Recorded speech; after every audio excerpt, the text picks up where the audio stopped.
right, so I'm going to be talking about sense making at the frontier. A few things I'm not going to talk to you about. So I'm not going to talk about Vacu, which is a peer-to-peer privacy-preserving protocol with a focus on censorship resistance and running in restricted environments. I'm not going to talk about MoPro, which is kind of a tool for client-side seeker proving, although there was a workshop just now. Maybe some of you were in it. I'm also not going to talk about CK Intro, which is a book I'm writing on MoPro, on CK. What I'm going to talk to you about is kind of taking a step back and looking at sort of what I see kind of going on in the space. I've been going to these like conferences and pop-up cities and whatnot for a few years. And one thing that I found kind of interesting is that you see all these like philosophies pop up. So like starting off with the cypherpunks, then you have things like solarpunk and lunapunk and DIAC and plurality, and like in the Bitcoin space there's things like Bronze Age mindset and all these kind of things. And it's sort of coinciding with this rise of technologies with cryptocurrencies and programmable cryptography and biodefense and all of these things. In addition to that, there are all these sort of social experiments, right, that people are doing. So there's like DAOs and network states and pop-up cities and citadels and whatnot, right? And there's obviously like just like a subset of things going on, and there's many ways to slice a cake. But it's kind of interesting to see that when you have this kind of impactful technologies rising, then with that, people are trying to make sense of the world and how they would like to see things develop. And sort of we get all these philosophies, right? And just like a super brief summary, like one word, like cypherpunk, kind of privacy first. Lunapunk, you're kind of creating these mystical privacy enclaves and like hiding in the forest. DIAC, about sort of accelerating defensive and democratic technology.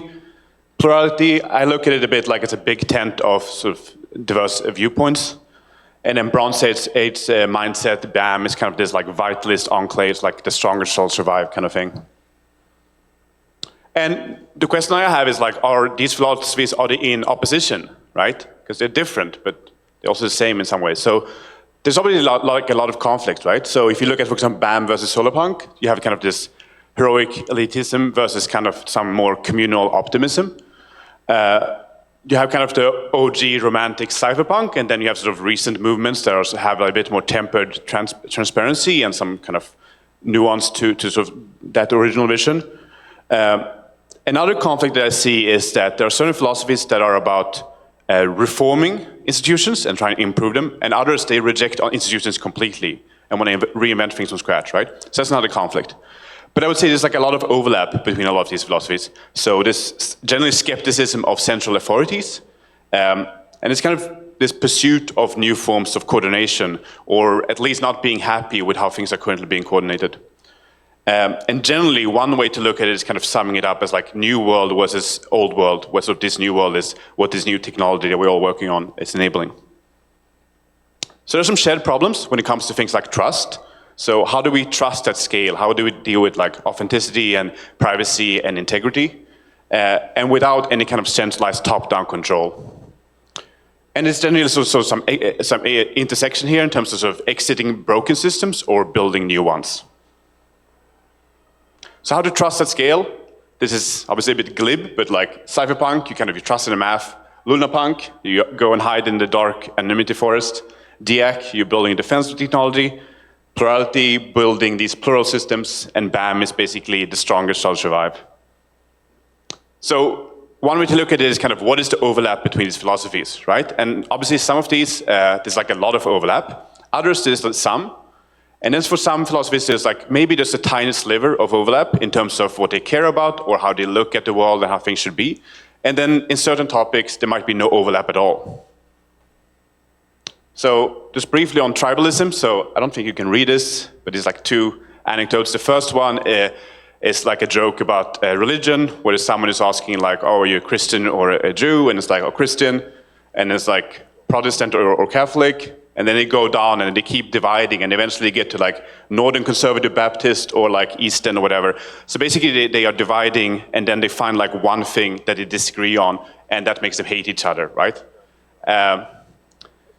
And the other one is from Gulliver's Travels, which is about sort of how to break an egg before eating it. So do you start with the big end or the small end first? And that leads into this big conflict.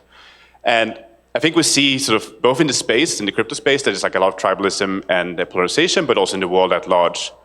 And And I think in general, there's like a lot of similarities. It makes a lot of sense to focus on that. And Odytang has this concept of like finding on common ground. So even though there's sort of, you might disagree with certain things, or there's a movement, you can usually find something that you both agree on that's sort of important. And this leads me to sort of Plurality, which is what I'll use as a vehicle for sort of exploring some of these ideas and the intersection with programmable cryptography. I've given some talks that are similar to this. If you've seen that, they will be very similar. Plurality, it's kind of this vision and a book by Odytang, Glenn Weil, Vitalik, and larger community. And Chinese is short way, and it's both sort of digital and plural, and it can be used both as a noun and a verb. And generally, it's kind of this vision for digital democracy in 21st century. So it's kind of neither mountain man nor king tyrant. So neither sort of imagine like a Bitcoin maxi in the mountains with like their own water supply. It's not that, but it's also not sort of the Facebook, Zuckerberg internet that everyone is sort of under, but sort of something in between. And generally, the goal is sort of build this better technology for collaborating across social differences. And this is like a short part of the book. I recommend you read it if you're interested in these type of ideas. But one way to look at Plurality is that it's kind of a big tent. So accepting these different viewpoints and basically encouraging parallel enclaves to develop. This is a famous book from a while ago called Open Society and Its Enemies by Karl Popper.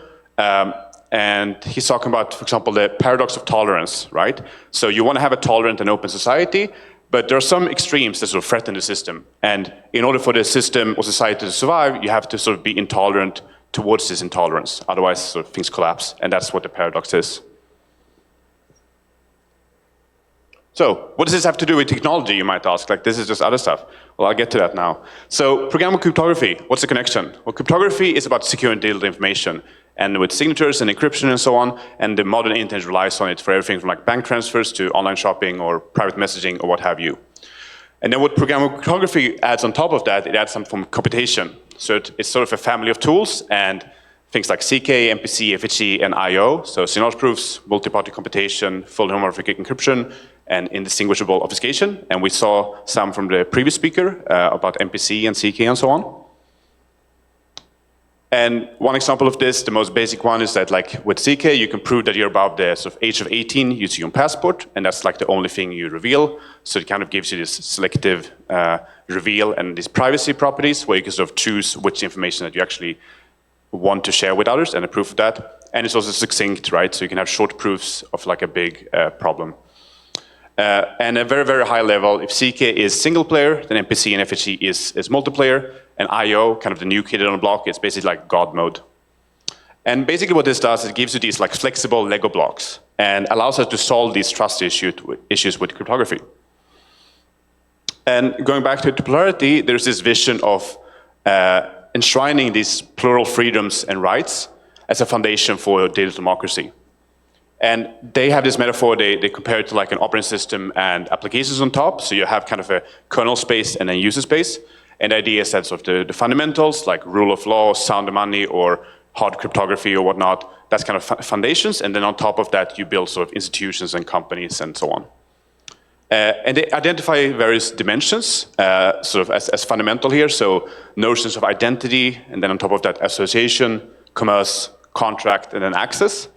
And this is not just sort of democracy in the sort of nation state way, but also in terms of how we govern online platforms, if it's Twitter or something like that, right?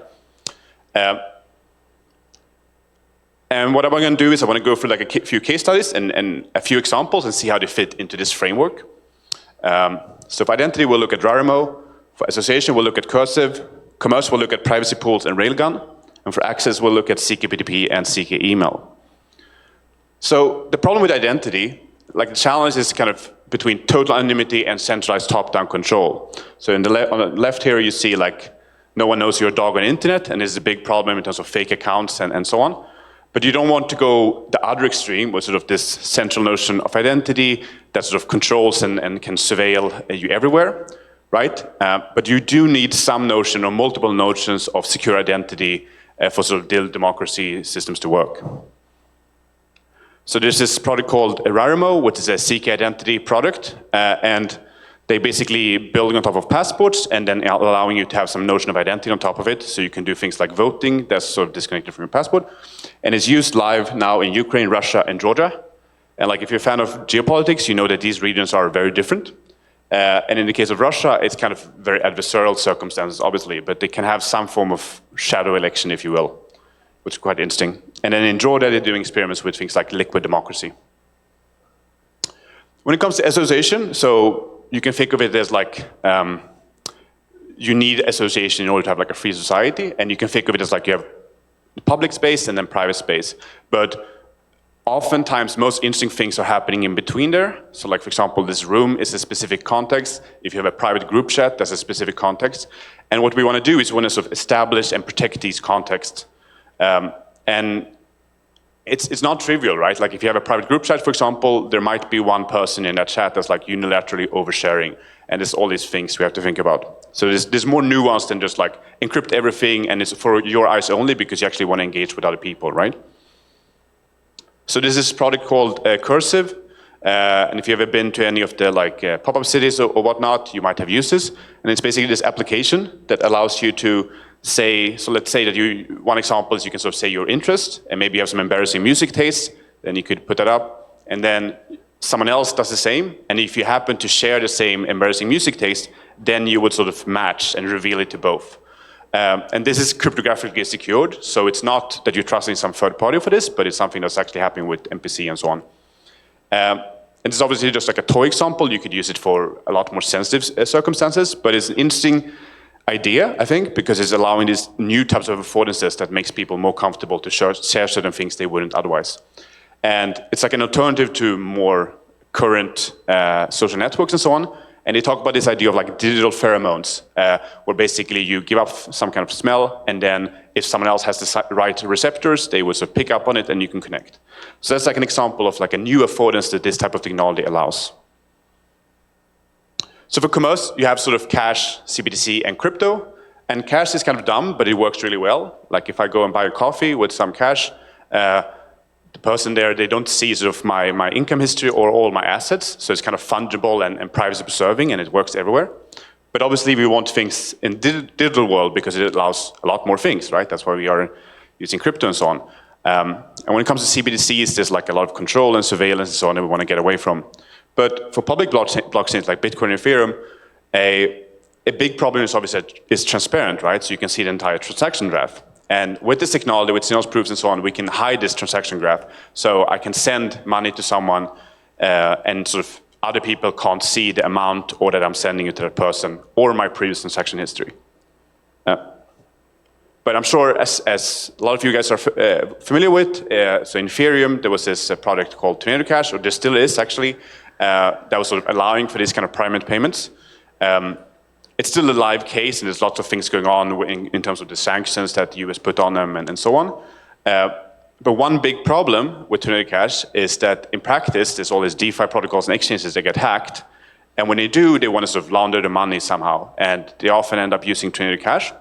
So you as a user, you just want some basic form of privacy. You don't necessarily want to have anything to do with North Korea because they're like bad guys, right? So there's these new examples of technologies of the second generation here. Things like privacy pools and Railgun. Privacy pools was just released like live like yesterday or something like that. And what's interesting about that is that it allows sort of privacy at the base layer, but then they have this concept of proof of innocence. So basically, you can say, my funds, you can prove that my funds had nothing to do with this other source of funds. So you can basically say, I had nothing to do with this hack and prove that cryptographically. So you can still maintain sort of privacy while disassociating from these like criminal actions. That's kind of an interesting affordance. When it comes to access, so if you think of access to sort of information and free speech and so on as a fundamental right, what you want is you want something that's sort of available, but also you want to have information integrity, right? So you do want to have an open society and freedom and so on, but you also want to be able to trust information. So information integrity is a big problem nowadays with deep fakes and so on. And one way that program cryptography can help with that is in terms of having signatures of content. So either like that you can prove that a certain photo came from a real camera, or alternatively that you can prove that it was AI generated.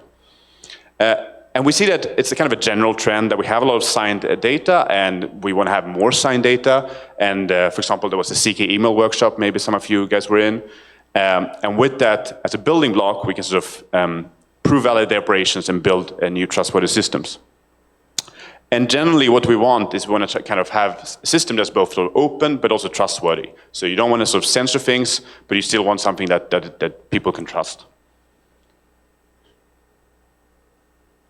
So an example of that is CK email and CK P2P. And what's cool with CK email is basically that you can prove that you have access to a certain email, either like an account or the contents of any email. And it's an extremely powerful building block, right? And it's used in, for example, CK P2P. And what CK P2P allows you to do is basically like if you imagine like a DEX, like Uniswap, but it's between fiat and crypto. So basically, if you use a system like Venmo or Revolut or something like that, you can send funds and then you can email a receipt from them, and you can use that as a proof to then claim crypto. And this allows sort of onboarding and off-ramping fiat in like less than a minute with no KYC or security risks associated with using centralized exchanges and so on. And this is one example of the kind of marketplaces you can do with CK P2P. And obviously you can do a lot of things with CK email. If you just imagine the wealth of information, like confirmation to tickets or whatever that exists in your email that you can use to build other systems. So one way I like to think of programmable cryptography in general, as we've seen with some of these case studies, is kind of hard and flexible, a bit like bamboo or carbon fiber. So it's hard in the sense that like we have this cryptographic hardness that you can trust, that is built on math and not humans. But it's also flexible in a way that it can sort of adapt to the real world that we live in. So actually using passport information that already exists and things like emails and so on. Another way to look at it is kind of it's anchored in the old, like bamboo, like you have things like emails and passports that already exist, but it's also sort of more futuristic, like carbon fiber, and giving new affordances, like with things like cursive, doing things that weren't possible before at all. And in Plurality, they have this quote, which is that it's about developing tools that allow greater cooperation and consensus while making space for greater diversity. And I think they sort of fit very nicely together. But consensus and so on, there are instances where there's no intersection, going back to the beginning of my talk in terms of these philosophies. Either they're completely incompatible or maybe they are incompatible in a specific area, right? I would say often, surprisingly, there's like, you can always find some, or almost always find some uncommon ground, right? If you try. But one example of where there's no intersection is, imagine like a Bitcoin maxi versus someone who believes in sort of multi-chain world. Obviously, that's like an incompatible vision, but the desire for privacy stays the same, right? In both of these scenarios.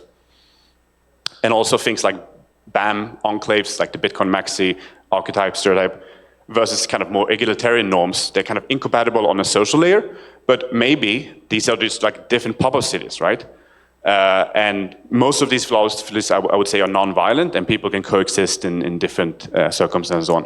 And I think a key question to ask here is, like, what do people have in common, and focus on that. So when there's no overlap at all, one concept that I think is kind of interesting and useful here is the idea of intolerant minority. So this is from Nassim Taleb. And it's basically an observation that often an intolerant minority will often decide the outcome, especially if the majority doesn't care about a certain thing. And just like a specific personal example, like if I have a preference for end-to-end encrypted communications, and what I did like many years ago is basically I said I'm on Signal to my family and close friends and so on, and basically if you want to talk to me you have to use Signal, and that works, right? Because presumably some of these people want to talk to me and they can install Signal, and I would help them with that and so on. So that is a useful technique that can be used sometimes, but you have to pick wisely, because like if you're intolerant about like a lot of things, then people want to be around you, right? So you have to sort of pick your battles. I think one thing we're seeing here recently is this kind of attack on end-to-end encryption in EU. So there's like France, UK, Sweden, EU-wide, and also Switzerland. Well, basically they want to have kind of top-down mandated backdoors. And going back a bit to Popper's paradox, I guess one question that people can ask themselves is like, are we okay with government-imposed backdoors? And do we think this is sort of good for free society? I would argue it's not. I would say it's like undermining sort of the core values of a free society. And I think this example of this fight is kind of emblematic of this old world versus new world, right? Where a lot of these philosophies have more in common than not. And maybe, this is up to each individual and society, is this something to be intolerant about and figure out solutions for. So some key takeaways. So we're seeing sort of this big technological shift, obviously, and with that comes a lot of like an explosion of these philosophies, trying to make sense of the world and where we want to go. Programmable cryptography is this kind of hard and flexible family of tools. Plurality is sort of allowing for these different viewpoints to coexist. And basically that we want to focus on recognizing uncommon ground because the world is big and people have different priorities and goals and views on life. And generally being tolerant, but also thinking wisely about what things we are intolerant about and picking that. Just brief shout out, so I'm writing a book on CK, I'm giving out these booklets. If anyone's interested to learn more about this technology, I'm basically trying to bridge the CK-pilled world that looks at things this way with like the more normal world. So just come up to me after if that's interesting to you. And here's some links. Thank you. Any questions?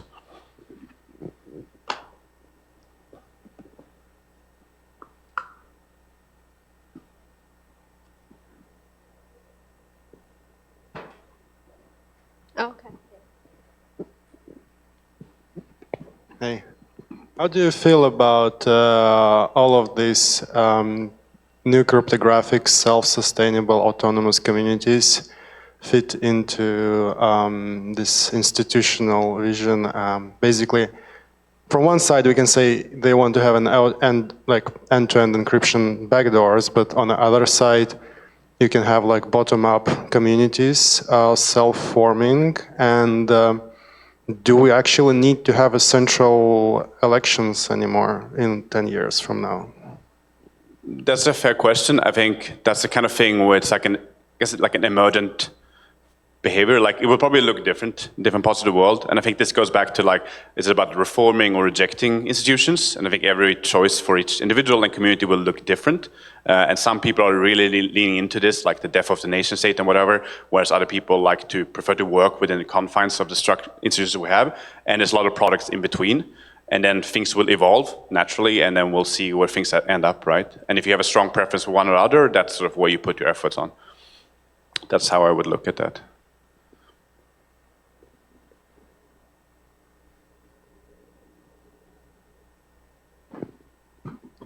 Yeah, that's a good talk. And can you talk a little bit about the intersection between philosophy, social, and technology? For example, CryptoPunk and programmable cryptography. Yeah, I'd like to hear your voice.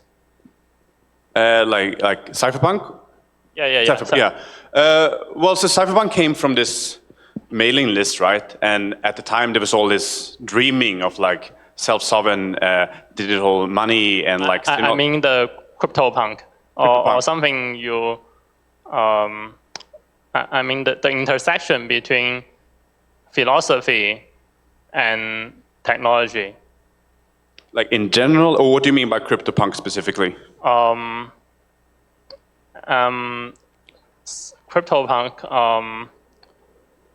So CryptoPunk originated in, I think CryptoPunk originated in 1980. Do you mean like the cypherpunks, basically? No cypherpunk. Cypherpunk is different from CryptoPunk. CryptoPunk, right. It's a small group of US people. They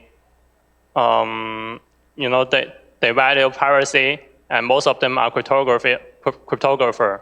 Yeah, I must admit, I kind of lumped that into this cypherpunks, but you're right, they're strictly speaking kind of separate. I wouldn't be able to give an answer right now about separation, because I think philosophically they're basically the same as cypherpunks to me anyway. So I can talk about cypherpunks because that's kind of my mental model. If that's, what would you say is the most biggest difference between cypherpunks and CryptoPunks? There's a large difference, but it's a big topic. We can. Okay, we can talk after maybe. Yeah.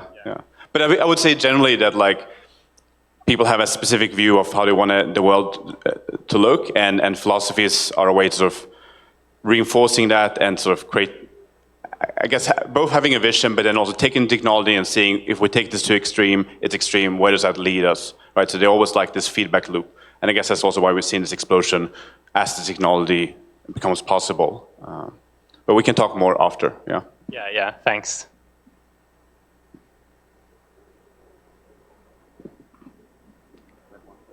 Okay, so there's one more. Yeah, maybe one more here.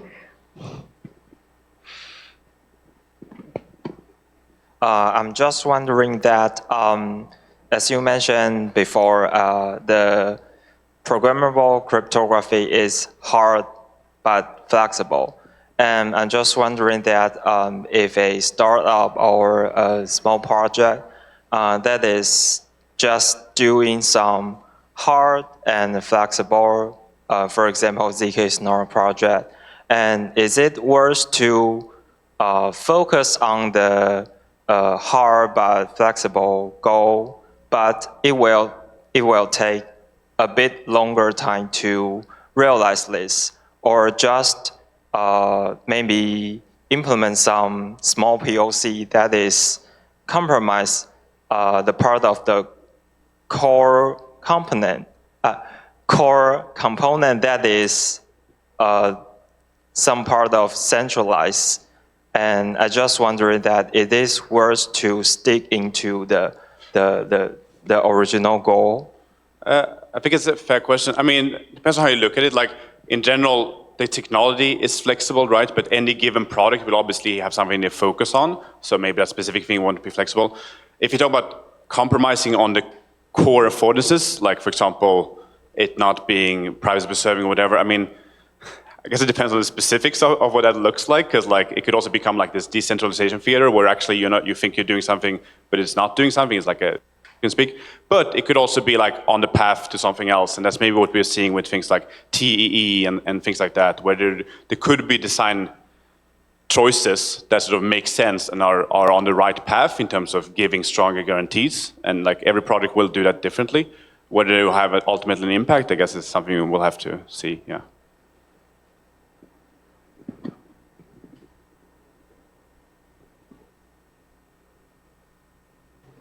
Okay, thank you. Thank you, Oskar. Let's give Oskar a round of applause. Thank you.